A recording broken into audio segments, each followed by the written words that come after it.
name is Ryan Putman, and I am the Assistant Professor of Theology and Culture at New Orleans Baptist Theological Seminary, and we welcome you to Systematic Theology 1. In this first unit, we will address the question, is theology necessary? Now, I know what some of you may be thinking. Of course it is. It's required for my degree.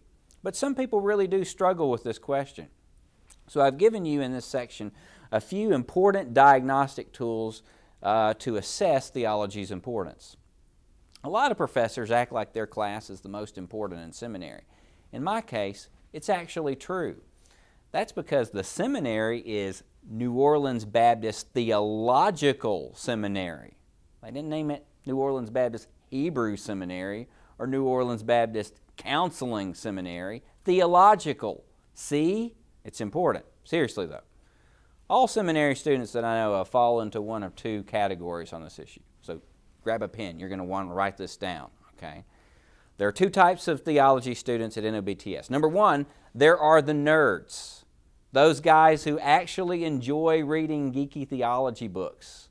Those folks who would actually enjoy attending a theology conference and sitting around listening to boring papers about theology. I'm in that category. And then there's that other student. And this is an important category as well. The student who probably thinks they need a theology class like they need a third armpit. Theology just doesn't seem that relevant or important to my particular form of ministry. Well, I have good news for you. Theology is not a 4-letter word. It actually has 8 letters. Theology isn't a boogeyman or some sort of ghost from the academic past. Here I want to make a case in this unit that theology is very relevant for the Christian life and ministry, regardless of what your particular calling or vocation is.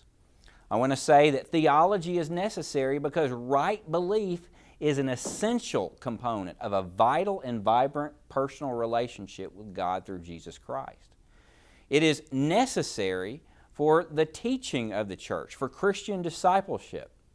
And theology is necessary for apologetics, the defense of the Christian faith in response to the cultural and philosophical challenges that the church faces in its current climate and context, like the challenge of Islam, the new atheism, religious pluralism. All of these intellectual ideas that are presenting challenges to the Christian faith are probably most adequately responded to by Christian theology. Theological truth is necessary for discerning spiritual experiences, between discerning what a genuine spiritual experience is or a spiritual experience that glorifies and honors God and a spiritual experience that does not. Theological truth is necessary, I think, for authentic Christian fellowship. What's really interesting in our current religious climate is that mainline churches, which tend to have less of an emphasis on doctrine, are in decline, whereas evangelical churches are growing. That's because we're unified around something called doctrine. So theological truth is necessary, I think, for authentic Christian fellowship as a body of believers. And theological truth is essential for Christian service and evangelism. Because apart from some sort of theological truth about the exclusivity of Christ, the reality of hell, and the need for every single person to come into a personal relationship with Jesus, we have no real impetus or desire to do evangelism or missions. So theological truth undergirds those enterprises as well.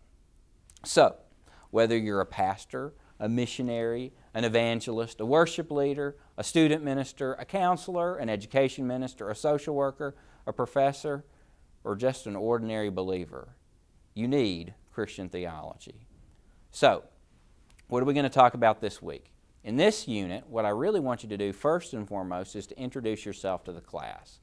I want you to go into the form that's labeled aptly, introduce yourself, tell us about yourself, tell us about your ministry, calling, your vocation, your family, and if you can, post a picture, because it's always good to see a face along the way. There's some introductory videos to watch in this unit, and also there's some class notes related to the topic that we've just discussed that I want you to read over and pay close attention to. And if you haven't already, now would be a good time to get your class textbooks. They are available in the seminary bookstore and also online. Look forward to having you in class.